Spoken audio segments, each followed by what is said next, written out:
എന്തൊരു അഹങ്കാരമാണ് ഈ പറഞ്ഞിരിക്കുന്നത്. ഖാർഗെയോട് സംയമനം പാലിക്കാൻ നിങ്ങൾ പാർട്ടിക്കാർ തന്നെ പറയൂ എന്നാണ് പറയുന്നത്. അമിത്ഷായോട് പാർട്ടി കൃത്യമായി പറയേണ്ടത് ഇത്രമാത്രമാണെന്ന് കോൺഗ്രസ് പറഞ്ഞിരിക്കുകയാണ്. ഖാർഗെ മാത്രമല്ല, ഈ രാജ്യത്തിന്റെ മുഴുവൻ സ്വപ്നമാണ്, മതേതര പ്രസ്ഥാനത്തിന്റെ സ്വപ്നമാണ് നിങ്ങളെപ്പോലുള്ള വർഗീയവാദികളെ താഴെ ഇറക്കുക എന്നുള്ളത് എന്നാണ് കോൺഗ്രസ് ഇതിന് ഉത്തരം പറഞ്ഞിരിക്കുന്നത്.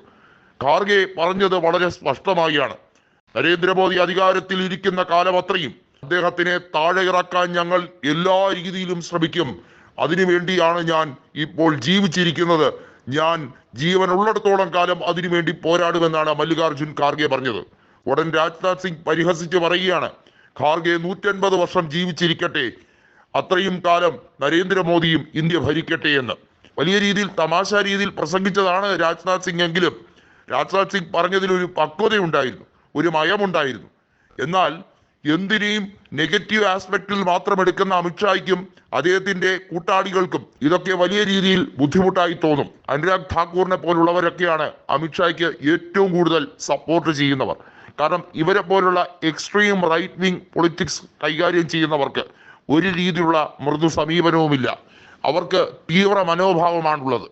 ഈ രാജ്യത്ത് അവരുടെ നിലനിൽപ്പിനെ ചോദ്യം ചെയ്യുന്നവർ എല്ലാം തന്നെ രാജ്യവിരുദ്ധരായാണ് അവർ ചിത്രീകരിക്കുന്നത്. അതായത് അമിത്ഷായുടെയും നരേന്ദ്രമോദിയുടെയും ഭരണത്തെ കുറ്റം പറയുന്നവരെല്ലാം പാകിസ്ഥാന്റെ പിന്തുണയോടുകൂടി ഈ രാജ്യത്ത് ദേശവിരുദ്ധ പ്രവർത്തനമാണ് നടത്തുന്നത് എന്ന് ഒരു ഉളുപ്പുമില്ലാതെ പറയാൻ കാണിക്കുന്ന ആ ഒരു അസാമാന്യ ധൈര്യമുണ്ടല്ലോ, അമിത്ഷാ കാണിക്കുന്ന ഈ നാണംകെട്ട രാഷ്ട്രീയം, അതിനെയാണ് കോൺഗ്രസ് വിമർശിച്ചുകൊണ്ടിരിക്കുന്നത്. നരേന്ദ്രമോദി മൂന്നാമത് ഭരണത്തിലെത്തിയത് വ്യക്തമായ ഭൂരിപക്ഷത്തോടു കൂടിയല്ല, എല്ലാവരുടെയും സമ്മതത്തോടു കൂടിയുമല്ല. ഒരു അഡ്ജസ്റ്റ്മെന്റ് ഭരണമാണ് ഇപ്പോൾ നടത്തിക്കൊണ്ടിരിക്കുന്നത്. സഖ്യകക്ഷികൾ എപ്പോൾ പാലം വലിച്ചാലും തള്ളി താഴെ ഇടാവുന്നതേ ഉള്ളൂ BJPയുടെ ഈ മൂന്നാമത്തെ തട്ടിക്കൊള്ളിച്ച സർക്കാർ. അതിനെയാണ് മല്ലികാർജുൻ ഖാർഗെ കൃത്യമായി പറഞ്ഞത്. നിങ്ങൾ 75 വയസ്സ് കഴിഞ്ഞാൽ അധികാരത്തിൽ നിന്നും താഴെ ഇറങ്ങിയില്ലെങ്കിൽ ഞങ്ങൾ താഴെ ഇറക്കാനുള്ള എല്ലാ തന്ത്രങ്ങളും പ്രയോഗിക്കും.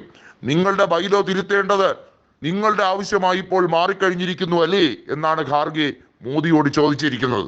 അതായത് മോദിക്ക് ഒരു നയം, പാർട്ടിയിലെ ഉന്നതരായവർക്ക് മറ്റൊരു നയം, അതാണ് ചെയ്തുകൊണ്ടിരിക്കുന്നത്. അദ്വാനിയെ പോലുള്ളവരെ പോലും നിങ്ങൾ അധികാരത്തിൽ നിന്നും പ്രായത്തിന്റെ പേര് പറഞ്ഞ് താഴെ ഇറക്കി. എന്നാൽ നിങ്ങൾക്കിതൊന്നും ബാധിക്കില്ല എന്നുള്ള രീതിയിലാണ് അധികാരം വെച്ചൊഴിയാതെ അവിടെ തന്നെ അള്ളിപ്പിടിച്ചിരിക്കുന്നത്.